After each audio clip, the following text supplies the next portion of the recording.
বাংলাদেশের যশোর জেলা সম্মানিত সভাপতি অধ্যাপক আহমদ আলী হাফিজুল্লাহকে সংক্ষিপ্তভাবে কিছু দিক নির্দেশনামূলক আলোচনা করার জন্য অনুরোধ জানাচ্ছি।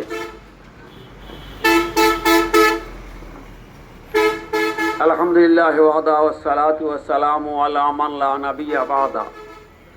আউযু বিল্লাহি মিনাশ শাইতানির রাজীম। বিসমিল্লাহির রহমানির রহিম। ইকরা বিসমি রাব্বিকাল্লাযী খালাক। আজকের এই মানববন্ধনের যারা উপস্থিত হয়েছেন, কি জন্য হয়েছেন আপনারা ইতিমধ্যেই অনেকের আলোচনা থেকেই আপনারা অবগত হয়েছেন। আমরা প্রত্যেকেই জানি শিক্ষার মাধ্যমেই নৈতিকতার উৎকর্ষ সাধিত হয়।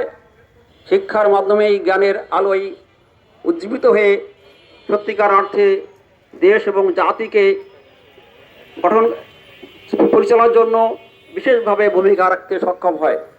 আজকের আমাদের দেশে যেখানে শতকরা 90% ঊর্ধ্বে মুসলমান, যাদের ট্যাক্সে সরকারের অধিক সব কিছু পরিচালিত হচ্ছে, সেই দেশে আমাদের সন্তানরা প্রাথমিক স্তরে সত্যিকার অর্থে ধর্মীয় শিক্ষা লাভের কোনো সুযোগ পাচ্ছে না। এটা অত্যন্ত দুঃখের, অত্যন্ত হৃদয় বিদারকের কথা।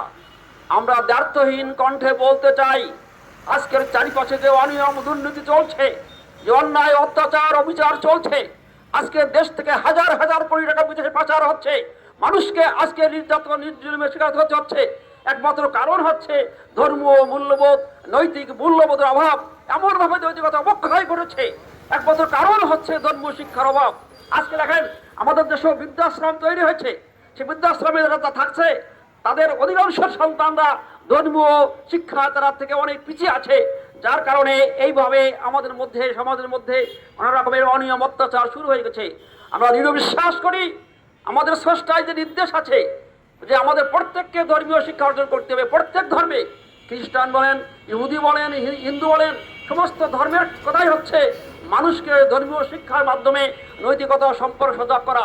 কিন্তু আমরা দুঃখের সাথে বলতে বাধ্য হচ্ছি, আমাদের যে সমস্ত প্রাথমিক বিদ্যালয়গুলো আছে, এই প্রাথমিক বিদ্যালয়ে যদিও নামমাত্র ধর্মীয় শিক্ষার বই রাখা হয়েছে, কিন্তু ধর্মীয় শিক্ষার বই পাঠ করতে গেলে যারা পাঠ করবে তাদের শিক্ষার প্রয়োজন, তাদের মধ্যে ধর্মীয় শিক্ষার অভাব রয়েছে।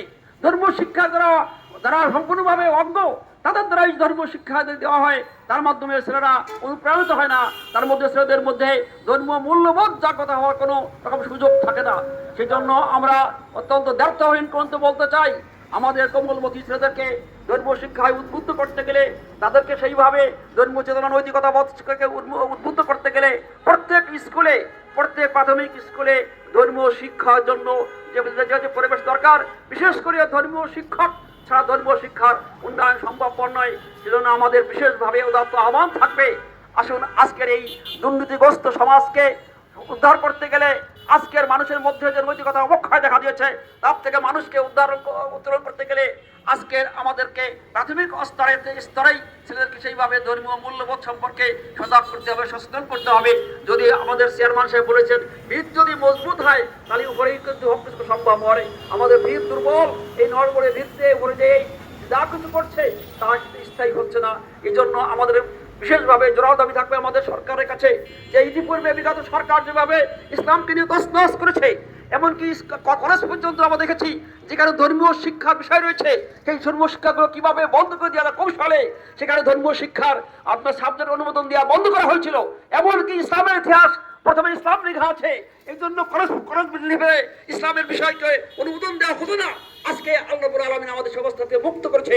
এই সময় আমাদের উদাত্ত আহ্বান থাকবে আমাদের সরকারের কাছে যে আপনারা আমাদেরকে সত্যিকার অর্থে মানুষকে আমাদের কোমলমতি সন্তানদেরকে সত্যিকার অর্থে মনুষ্যত্ববোধ অর্জন করার জন্য তাদেরকে সঠিকভাবে জ্ঞান লাভ করে দিয়ে জাতিকে কল্যাণ লাভের জন্য ধর্মীয় শিক্ষার যে গুরুত্ব রয়েছে উপলব্ধি করে প্রত্যেকটা স্কুলে ধর্মীয় শিক্ষার পথ সৃষ্টি করে ধর্ম শিক্ষক দেওয়ার জন্য, তাই হিন্দু ধর্ম আর বৌদ্ধ ধর্ম প্রত্যেক ধর্মের জন্য ধর্ম শিক্ষক নিয়োগ দিয়ে সেখানে শিক্ষক ছাত্রছাত্রীদেরকে সেইভাবে ধর্মীয় জ্ঞানে উদ্বুদ্ধ করে দেশ এবং জাতির কল্যাণের জন্য সহায়ক হবে। এই উদাত্ত আহ্বান জানিয়ে আর আমরা বিশেষভাবে বলবো, যদি সরকার আমাদের এই কথা যদি কর্ণপাত না করে, প্রয়োজনে আমরা ইচ্ছে বৃহত্তর কর্মসূচি দিয়ে আমরা সরকারকে বাধ্য করব যে যেখানে শতকরা 90% দেশে মুসলিম বসবাস করে সেখানে মুসলমানদের দাবি উপেক্ষিত হবে, সেখানে আমাদেরকে সেইভাবে এইভাবে উপেক্ষিত হতে হবে, এরা কোনোটাই বরদাস্ত করা হবে না। এদিন আমি অনুভবের সাথে বলবো এখনো সময় রয়েছে আমাদের দাবির সাথে একত্র প্রকাশ করে আমাদের সন্তানদেরকে সেইভাবে সুশিক্ষিত শিক্ষিত হওয়ার জন্য ধর্মীয় শিক্ষার ব্যবস্থা করে আমাদের ব্যবস্থা করার জন্য উদাত্ত আহ্বান জানিয়ে এবং আপনাদের সকলকে ধন্যবাদ জানিয়ে আমি এখানেই আমার আলোচনা শেষ করছি। আসসালামু আলাইকুম রহমতুল্লাহ।